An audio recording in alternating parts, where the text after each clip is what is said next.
हमारे भारत देश में एक अंग्रेज अधिकारी बहुत कुख्यात और बहुत क्रूर आ गया था, जिसका नाम था डायर। अमृतसर में उसकी पोस्टिंग हो गई थी और उसने एक रॉलेट एक्ट नाम का कानून बना दिया था। तो उस रॉलेट एक्ट के विरोध में 14 अप्रैल 1919 को जलियांवाला बाग में एक बड़ी सभा हुई थी, जिसमें 25,000 लोग शामिल हुए थे।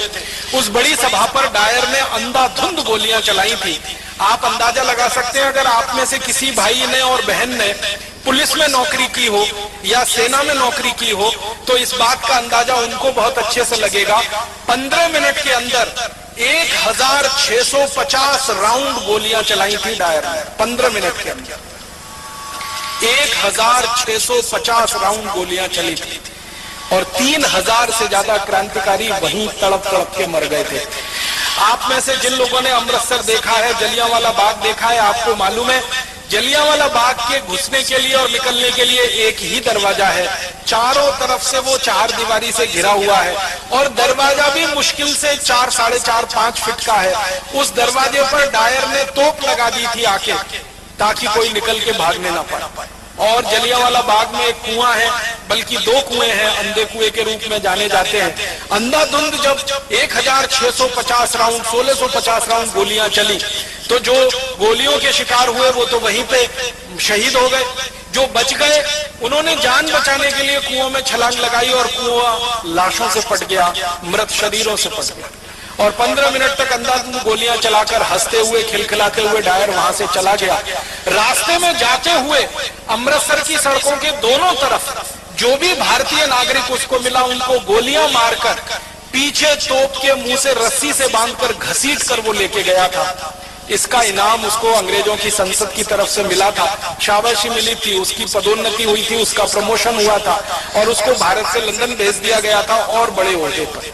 ऊधम सिंह उसी हत्याकांड के समय लोगों के बीच में शामिल थे और आप जानते हैं कि उनकी उम्र मुश्किल से उस समय 11-12 साल की हुआ करती थी।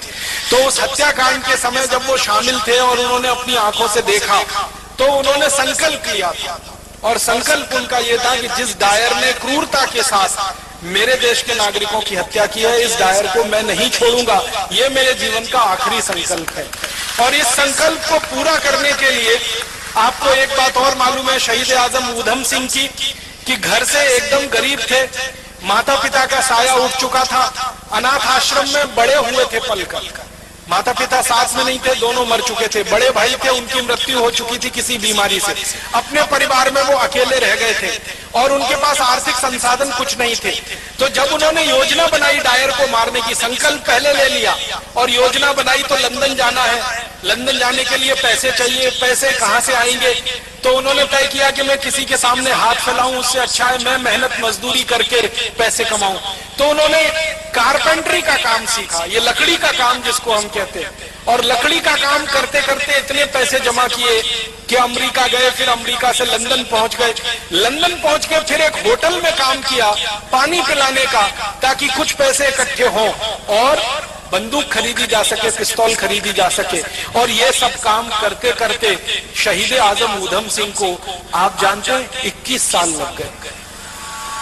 1919 में जलियांवाला बाग हत्याकांड हुआ था, 1940 में जाकर उन्होंने अपना संकल्प पूरा कर पाया था। 21 साल वो पैसों के लिए परिश्रम के साथ कहीं ना कहीं अपने जीवन को लगाते हुए संकल्प के लिए जिंदा थे। 21 साल के बाद 1940 में किंगस्टन एक जगह है लंदन में, किंगस्टन पैलेस, वहां पर जब डायर का एक बड़ा कार्यक्रम हो रहा था और उसको मालाएं पहनाई जा रही थी और उसका सम्मान किया जा रहा था, उस कार्यक्रम में ऊधम सिंह पहुंचे थे और अपनी जेब से रिवॉल्वर निकालकर तड़ातड़ 3 गोलियां मारी थी और 3 गोलियां मारकर एक ही वाक्य कहा था कि आज मैंने 21 साल पहले का मेरा संकल्प पूरा किया है और मैं अब इसके बाद 1 मिनट जिंदा नहीं रहना चाहता, 1 मिनट भी जिंदा नहीं रहना है, अब मेरे दिल की इच्छा पूरी हुई है। तो रिवॉल्वर को अंग्रेज अधिकारी के सामने जब उन्होंने सौंपा तो अंग्रेज अधिकारी के हाथ कांप रहे थे, उसको ये लगता था कि ये मुझे भी नहीं मार देगा। तो ऊधम सिंह ने कहा घबराओ मत, मेरी तुमसे कोई दुश्मनी नहीं है, मेरी तो डायर से दुश्मनी थी जिसने मेरे देश के 3000 लोगों को मारा। क्रांतिकारियों का इतना ऊंचा आदर्श कि जो संकल्प लिया है उसी की पूर्ति के लिए जीवन लगा देना है, उसमें 10 साल लगे, 15 साल लगे, 20 साल लगे, 21 साल लगे, ये शहीद आजम ऊधम सिंह से सीख